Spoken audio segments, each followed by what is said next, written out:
नंदनवन जंगल में टूनी चिड़िया अपनी दो बेटियां टुनटुनी चिड़िया और चिंकी चिड़िया के साथ रहा करती थी। एक दिन टुनटुनी चिड़िया अपनी माँ टूनी चिड़िया को काम करते हुए देखती है तो वह उससे कहती है, मम्मा, मैंने आपको कितनी बार बोला है कि आप काम मत किया करिए। चलिए उठिए यहाँ से और जाकर आराम करिए। आपकी तबीयत ठीक नहीं रहती, पर आप है कि मेरी एक बात सुनती ही नहीं है। चलिए उठिए और जाकर आराम करिए। बाकी बचा सारा काम मैं कर देती हूँ। अरे टुनटुनी बिटिया, तू अभी बहुत छोटी है, तू अकेले सारा काम कैसे करेगी बेटा? चिंकी, अरे ओ चिंकी, तू क्या सारा दिन घर पर आराम ही करती रहेगी? जरा माँ की हालत तो देख, माँ कितना काम कर रही है। चल आ और काम कर। दीदी, मुझे घर का काम करना बिल्कुल पसंद नहीं है, और वैसे भी मैंने माँ को थोड़ी बोला है कि वे घर का सारा काम करे। और आप तो स्कूल से आ गई हो ना, अब आप ही घर का काम करो। आप देख लो, मैं तो एक भी काम नहीं कर रही। चिंकी, टुनटुनी तेरी बड़ी बहन है, तो उससे ऐसी बात मत किया कर। मुझे बिल्कुल पसंद नहीं तो ऐसे टुनटुनी के साथ व्यवहार करती है। और वैसे भी टुनटुनी की भी तो परीक्षा शुरू होने वाली है। अगर वह घर का काम करेगी तो पढ़ाई कब करेगी? माँ, आप तो हमेशा ही दीदी का पक्ष लेती रहती हो। ऐसा भी मैंने क्या बोल दिया जो आप मुझे इतनी बातें सुना रही हो? छोड़ो मम्मा, ये सब बात रहने दो। आप आराम करो, मैं हूँ ना, मैं घर का सारा काम संभाल लूंगी। इस तरह कई साल बीत जाते हैं और चिंकी और टुनटुनी चिड़िया दोनों ही बड़ी हो जाती है। एक दिन टुनटुनी चिड़िया अपने हाथों में मिठाइयाँ लेकर अपनी माँ टूनी के पास जाती है और उससे कहती है, मम्मा मम्मा, ये देखो मेरा रिजल्ट। मम्मा, आपकी बिटिया ने पूरे कॉलेज में टॉप किया है। मम्मा, ये लो मिठाई खाओ। अरे टुनटुनी बिटिया, ये तो बहुत अच्छी बात है। और वैसे भी तुझे तो अपने कॉलेज में टॉप करना ही था। तूने रात रात भर जग कर इतनी मेहनत जो की है। आ बिटिया, मेरे पास आकर बैठ। मुझे तुझे एक राज की बात बतानी है। कई साल से यह मैं तुझे बताना चाहती थी, पर आज वह दिन है कि यह राज तुझे पता चलना चाहिए। मम्मा, आप कौन सी राज की बात कर रही हो? मम्मा, अभी मुझे कुछ भी नहीं सुनना। मुझे तो बहुत जोरों की भूख लगी है। मैं तो चली खाने। इतना बोलकर टुनटुनी चिड़िया रसोई घर में खाना खाने चली जाती है। पर जब भी टूनी चिड़िया टुनटुनी चिड़िया को वह राज बताना चाहती, टुनटुनी चिड़िया उसे टाल दिया करती। इस तरह 5 साल बीत जाते हैं और टुनटुनी चिड़िया एक बहुत बड़ी डॉक्टर बन जाती है। सब कुछ अच्छा भला चल रहा था कि अचानक से एक दिन गुलाबो नाम की एक चिड़िया टूनी चिड़िया के घर आती है और रोती बिलखती कहती है, बहन जी, मुझे मेरी बेटी लौटा दीजिए। मैं कितने सालों से अपनी बेटी टुनटुनी की तलाश कर रही थी। बहन जी, आपको तो पता है ना, ये मेरी बिटिया है। मैंने कितनी तलाश की, तब जाकर आज यह मुझे मिली है। मुझे मेरी बेटी लौटा दो बहन जी। अरे आंटी, आप ये क्या बकवास बातें किए जा रही हो? मेरी माँ ये है, आप नहीं हो। अरे नहीं नहीं बिटिया, मैं झूठ नहीं बोल रही हूँ। ये देख, ये तेरी बचपन की तस्वीर है। मैं जब तुझे मेला घुमाने लेकर गई थी, तभी तू मेले में खो गई। अगर तुझे यकीन नहीं होता तो तू अपनी माँ से पूछ ले, मैं ही तेरी असली माँ हूँ। मम्मा, ये आंटी क्या बोल रही है? मम्मा, क्या ये सच है? मम्मा, मुझे तो कुछ भी समझ नहीं आ रहा। टुनटुनी बिटिया, यही वह राज थी जो मैं तुझे कई दिनों से बताना चाहती थी। टुनटुनी बिटिया, तू मुझे मेले में मिली थी। मैंने कई दिनों तक तुम्हारे माँ बाप की तलाश की, पर वे मुझे कहीं नहीं मिले। तब मैंने तुझे अपनी बेटी बनाया और तुझे अपने पास रखा। बिटिया टुनटुनी, अगर तू अपनी माँ के पास जाना चाहती है और उनके साथ रहना चाहती है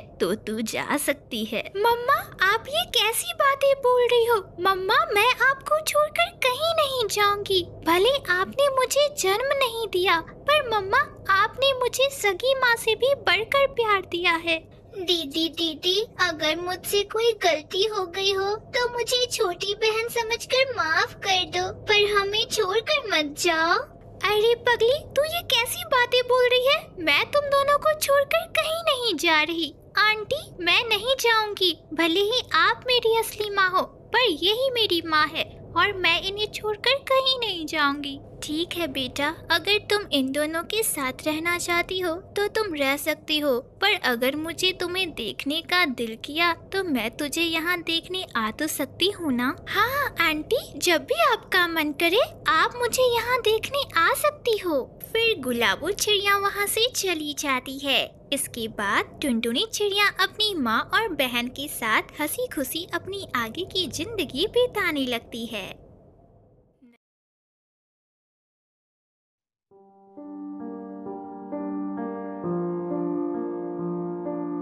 टुनटुनी चिड़िया एक गरीब चिड़िया थी। किसी हादसे में उसके पति का देहांत हो गया था। टुनटुनी चिड़िया की कोई संतान नहीं थी। गरीब होने के बावजूद भी अगर किसी पक्षी को उसकी मदद चाहिए होती थी तो वह उसकी मदद अवश्य किया करती थी। एक रात कड़कती बिजली के साथ भारी वर्षा हो रही थी। तभी टुनटुनी चिड़िया के दरवाजे पर किसी की दस्तक होती है। अरे इतनी रात में कौन है? अरे कौन है बाहर? जल्दी से दरवाजा खोलो बहन। बहन मुझे तुम्हारी मदद की जरूरत है। बहन जल्दी से दरवाजा खोलो ना। अरे आप कौन हो और इस वक्त यहाँ मेरे दरवाजे के पास आप क्या कर रही हो? बहन मेरा नाम टोनी है और ये तीनों मेरी बच्ची है। बहन मुझे बहुत चोटें आई हैं। बहन मुझे तुम्हारी मदद चाहिए। कृपया करके मुझे आज रात अपने घर में शरण दे दो। बहन दे दो ना। तब टुनटुनी चिड़िया उन सभी को अपने घर के अंदर लेकर आती है। अरे बहन तुम्हें तो बहुत चोटें आई हैं। बहन तुम थोड़ा आराम करो, मैं अभी कुछ लेप लेकर आती हूँ जिससे तुम्हारे जख्म जल्द भर जाएंगे। इतना बोलकर टुनटुनी चिड़िया अपने घर की रसोई में जाती है और वहाँ लेप तैयार करती है। कुछ देर बाद वह उस जख्मी चिड़िया के पास जाती है और उसके जख्मों पर लेप लगाती है।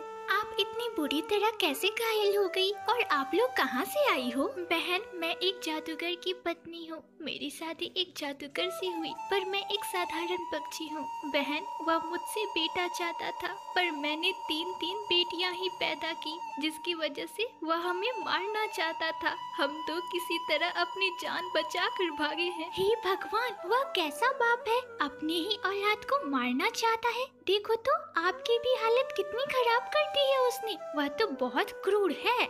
आप एक बहुत अच्छी पक्षी हो, मेरी बात ध्यान से सुनिए। मुझे नहीं लगता कि अब मैं और बच पाऊंगी। क्या आप मेरी इन तीनों लाडों को पालोगी? अरे अरे आप ये कैसी बातें बोल रही हो? आप जल्द स्वस्थ हो जाओगी। कृपया करके ऐसी बातें ना बोलें। आप मेरी बात ध्यान से सुनिए। ये तीनों बच्चियां जादुई हैं। इनमें अपनी अपनी कलाएं हैं। बच्चियों आज से ये तुम्हारी माँ है। अपना ध्यान रखना बच्चियों, और इन्हें माँ कहकर पुकारना। इतना बोलते बोलते उस पक्षी की मौत हो जाती है। तीनों बच्चियां अपनी माँ से लिपटकर फूट कर रोने लगती है। टुनटुनी चिड़िया ही अब उनकी सहारा थी। टुनटुनी चिड़िया को भी अब संतान मिल गया था। एक ओर तो वह खुश थी, पर दूसरी ओर उस पक्षी के मर जाने का भी उसे गम था।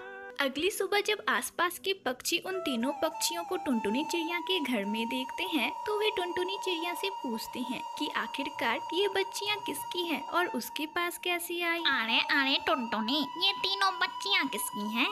ये मेरी बहन टूनी की बच्चियाँ हैं। टूनी अब इस दुनिया में नहीं रही तो इन बच्चियों को अब मैं ही पालूंगी। पर टुनटुनी तुम अपना गुजारा तो ढंग से कर नहीं पाती, इन बच्चियों को क्या खिलाएगी? हाँ बहन, मुझे पता है कि मैं गरीब हूँ, पर मैं इन बच्चियों का लालन पालन बहुत अच्छे से करूँगी। मैं इनके लिए कड़ी मेहनत करूँगी और इन्हें अच्छी सुविधाएं भी दूंगी। इतना बोलकर टुनटुनी चिड़िया अपने कमरे में चली जाती है और उन छोटी छोटी बच्चियों से कहती है, सुनो पिंकी, मैं काम करने जा रही हूँ, तुम अपनी छोटी बहनों का ध्यान रखना। पर माँ आप काम करने क्यों जा रही हो? माँ हमें भी काम करना आता है, हमें भी अपने साथ लेकर चलो ना। अरे अरे मेरी प्यारी बिटिया, तू कहाँ जाएगी? मैं जा रही हूँ ना काम करने, शाम तक मैं वापस आ जाऊंगी। तुम लोग घर का ध्यान रखना। इतना बोलकर टुनटुनी चिड़िया काम की तलाश में निकल पड़ती है। उसे दूसरे पक्षियों के घरों में झाड़ू पोछे का काम मिल जाता है। अब वह दूसरे के घरों में ही काम किया करती और उससे कुछ उसे अनाज मिल जाते, जिससे अपनी वह नन्ही नन्ही बच्चियों का लालन पालन किया करती। एक दिन, अरे टुनटुनी बहन, तुम्हारी जो ये खेत है वह तो ऐसे ही पड़ी हुई है, क्यों ना तुम मुझे इस खेत को बेच दो? अरे सेठ जी, आप ये क्या बोल रहे हो? ये खेत मेरे पति की आखिरी निशानी है। मैं आपको ये खेत नहीं बेच सकती। एक बार अच्छे से सोच लो टुनटुनी चिड़िया, तुम्हारे घर में 3 बेटियां हैं। जब वो बड़ी हो जाएगी तो तुम्हें उनका भी तो ब्याह करना होगा ना। मैं तुम्हें इस खेत की अच्छी कीमत दूंगा, एक बार ठंडे दिमाग से सोच लो। इतना बोलकर सेठ कड़कनाथ कौवा वहाँ से चला जाता है। तब टुनटुनी चिड़िया की तीनों जादुई बेटियाँ उसके पास आती है और उससे कहती है, माँ, वह कौवा अंकल तुमसे क्या कह रहे थे? अरे कुछ नहीं बेटा, वह तो ऐसे ही आ जाता है। अच्छा ये बताओ, तुम लोगों ने खाना खाया? नहीं माँ, पहले आप ये बताओ वह क्या कह रहा था जिसकी वजह से आपकी आंखों में आंसू आ गए? तब टुनटुनी चिड़िया उन्हें अपनी खेत के बारे में बताती है। तब उन बहनों में से सबसे छोटी बहन कहती है, माँ, आपने हमें पहले क्यों नहीं बताया? आपके पास इतनी बड़ी खेत है, हम उस पर खेती करना चाहते हैं माँ। हाँ माँ, हमारी जादुई शक्तियाँ आखिरकार किस दिन काम आएंगी? हम उस खेत पर खेती करना चाहते हैं, आप हमें इजाजत दे दो। अरे मेरी प्यारी बिटिया, तुम लोग बहुत छोटी हो और खेत बहुत बड़ा है, तुम लोग भला खेती कैसे कर पाओगी? और हाँ, अगर जंगल वालों को तुम्हारी शक्तियों के बारे में पता चला तो वे लोग तुमसे नाजायज फायदा उठाएंगे। माँ, जंगल वालों को कुछ पता नहीं चलेगा। माँ, तुम हम पर भरोसा रखो, हमारी शक्तियों के बारे में किसी को कुछ पता नहीं चलेगा। माँ, अब इजाजत दे भी दो ना। बच्चियों की बार बार जिद करने पर आखिरकार टुनटुनी चिड़िया मान जाती है और खेत में खेती करने की इजाजत दे देती है। जब आधी रात होती है तो तीनों बच्चियां खेत पर जाती है। एक बच्ची खेत में जादू से बीज लगाती है, तो दूसरी बच्ची जादू से खेत में बारिश करवाती है, तो तीसरी बच्ची उसमें सूर्य का प्रकाश देती है। देखते ही देखते खेत में बहुत सारे फसल लहलहा उठते हैं। अगली सुबह जब टुनटुनी चिड़िया अपने खेत में जाती है तो लहलहाते फसल को देखकर आश्चर्यचकित हो जाती है और अपनी बच्चियों से कहती है, अरे मेरी प्यारी बच्चियों, ये तुम लोगों ने क्या किया? एक रात में खेत में इतने सारे फसल, अगर जंगल वालों को पता चला तो उन सभी को तुम पर शक होगा। अरे नहीं माँ, जंगल के किसी भी पक्षी को हम पर शक नहीं होगा। अभी देखना, सारी फसल कटकर एक जगह हो जाएंगे और फिर हम उन फसलों को बेच देंगे, जिससे हमें कुछ पैसे मिल जाएंगे। माँ तो क्यों चिंता कर रही है, किसी को कुछ पता नहीं चलेगा। और ठीक ऐसा ही हुआ। खेत की सारी फसल अपने आप कटकर एक जगह इकट्ठा हो गई। टुनटुनी चिड़िया अपने बच्चों के साथ मिलकर उन फसलों को बेच देती है, जिससे उसे कुछ पैसे मिल जाते हैं। अब टुनटुनी चिड़िया अपनी जादुई बच्चियों के साथ खुशी खुशी रहने लगती है।